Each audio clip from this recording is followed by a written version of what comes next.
विक्रम हमारा बहुत ही महसूस है। एक ऐसा बेटा जो हमें छोड़कर चला गया, बड़े अफसोस के साथ कहना पड़ रहा है। एक इकलौता पुत्र है और इसके पिता बहुत लंबे समय से बीमार है।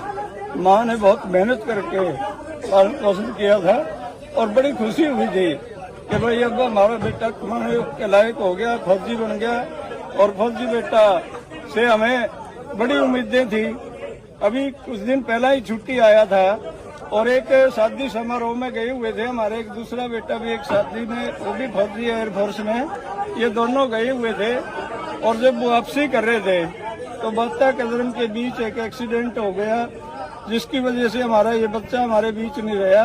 बहुत मेहनत करके अपने दम पे इसने सर्विस प्राप्त की थी और हमें बड़ा गर्व था अपने बेटे पे। बहुत मिलनसार और मेहनती बच्चा था, लेकिन आज हमारे बीच नहीं है। हमें बहुत दुख है इस बात का। और इससे भी ज्यादा दुख यहाँ स्थानीय प्रशासन का हुआ। यहाँ कोई एसडीएम साहब, कोई डीएसपी साहब, कोई यहाँ का प्रशासनिक अधिकारी, कोई तहसीलदार तक भी यहाँ नहीं पहुंचे है गांव में। हमारा छोटा सा गांव है और बहुत बेहतर ढंग का भाईचारा है। गांव का बच्चा बच्चा आया हुआ, 2 दिन से किसी ने खाना नहीं खाया, सब लोगों के चूल्हे बंद है। लेकिन यहाँ का स्थानीय प्रशासन से हमें बहुत अफसोस हुआ है कि ऐसे समय में भी एक शहीद हमारे बीच नहीं रहा और प्रशासनिक ढांचा उसका एक तरह से अनदेखी करता है। ये बहुत दुख की बात है। मैं आत्मा की शांति के लिए अपील करता हूँ और परिवार हमारा है जो उसको भी ये कहते हैं कि हमें हमारा बेटा चमकता हुआ सितारा हमारे बीच नहीं रहा, लेकिन उसकी यादें हमारे साथ रहेंगी और देश के लिए कुर्बानी देने में हमारा बच्चा हमेशा तत्पर रहा है।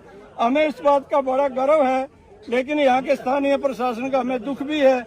और इसके साथ ही पूरा गांव एकजुट हमारा रहा है, पहले से ही बहुत सुंदर भाईचारा है। आज बच्चा बच्चा यहाँ पहुंचा हुआ है और हम ऐसी उम्मीद करते हैं कि प्रशासनिक ढांचा भी हमें संभालेगा। और हमारे फौजी साहब जो बाहर से दूर दराज से आए हैं, प्रशासनिक तौर पे उन्हीं का हम आज सहयोग देख रहे हैं। सलामी दी गई है। ये बातें गर्व की तो होती हैं, लेकिन बहुत दुखद भी होती हैं जब हम देखते हैं कि स्थानीय अधिकारियों की अनदेखी हुई है। इसके साथ ही पूरा गांव एकजुट रहते हुए आत्मा की शांति के लिए अपील, जिसमें आप लोग भी शामिल हुए, अपने बहुत जरूरी काम छोड़कर आप यहाँ पहुंचे हैं। आज हम गांव के आसपास हमारे ग्वांडों से बहुत बड़ी संख्या में लोग आए हैं, रिश्तेदार पहुंचे हैं। इस दुख की घड़ी में हमारा साथ देने पर और आपके चैनलों का भी हम बहुत धन्यवाद करते हैं कि आपने समय रहते एक फौजी के अंतिम संस्कार में शामिल होते हुए